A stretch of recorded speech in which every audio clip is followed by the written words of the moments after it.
What is a full pack today? We're going to be finally talking about the 12th episode of My Hero, I think. I think Crunchyroll delays the episode counter because when there was already like 3 episodes out like 2 weeks ago, it still said that there was like only 7 episodes when there was like 10. So I think they delay the counter. So this is episode 12, I believe. And let's talk about it because there's a little bit to talk about. So I don't remember if there was a scene where Dabi reawoken. I feel like that should have been a bigger scene. But there was a scene in there where it showed that Dabi was still alive with the purple fire, which is ironic because I literally made my OC because I'm going to be making a comic or something. I don't know. I'm making my own MHA character, which is supposed to be Dabi's son because he hooked up with somebody a while ago. We don't know the parents, or we don't know the mom. But yeah, and I think it's funny that Dabi has purple fire because my character has purple fire, which is supposed to simulate that blue was not the final. Blue was not like the strongest fire. Purple is, and my character Riko Todoroki, which is Dabi's son, calls it neon fire, and also his ice got stronger, and that's called black ice. But that's for a different episode. We're going to be talking about this episode 12. Okay, so there's that little snippet of Dabi possibly going after Endeavor, which I want to see that fight. I cannot wait for that fight. I hope Dabi doesn't die. I'm scared Dabi's gonna die because although Dabi is definitely stronger,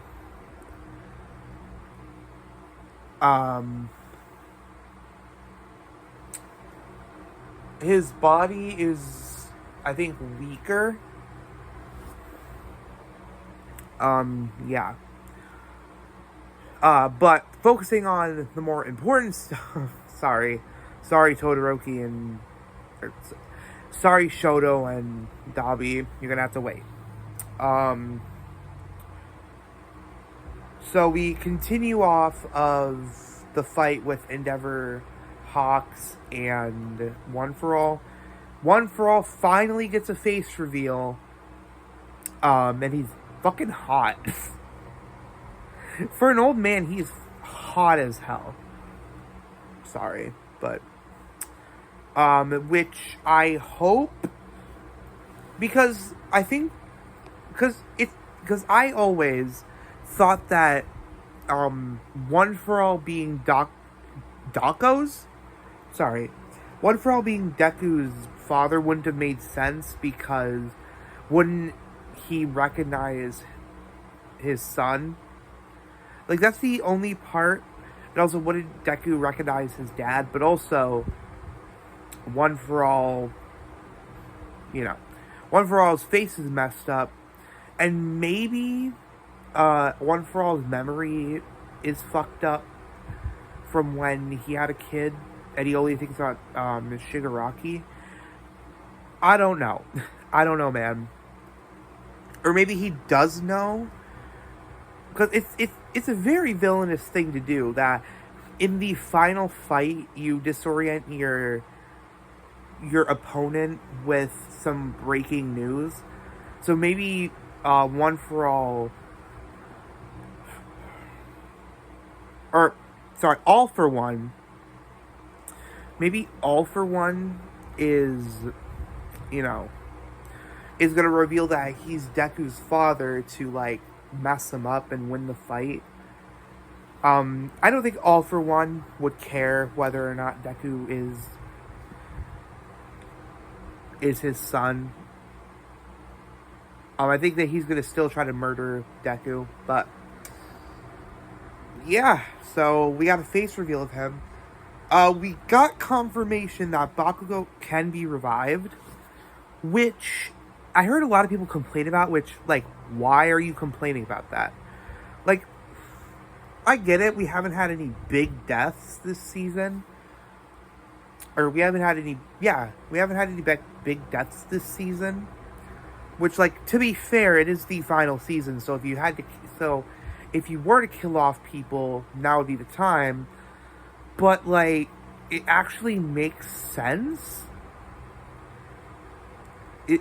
Bakugo being revived actually makes sense, because it's like, you both have heroes that can, like, shapeshift matter. Well, Edgeshot literally goes inside of Bakugo and starts, like, resuscitating him. So yeah, there's that.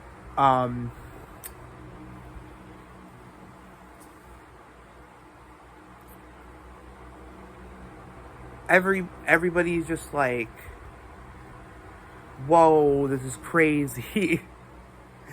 But unfortunately, I was spoiled like a year ago that Bakugo was gonna die, which really sucks, because it's like, when you're writing manga before a TV show and writing the TV show in the same story beats as the manga, it is like, it's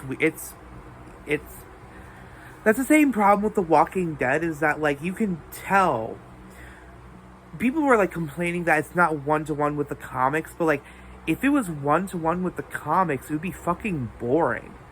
Because you literally could, like, say, oh, this character's gonna die.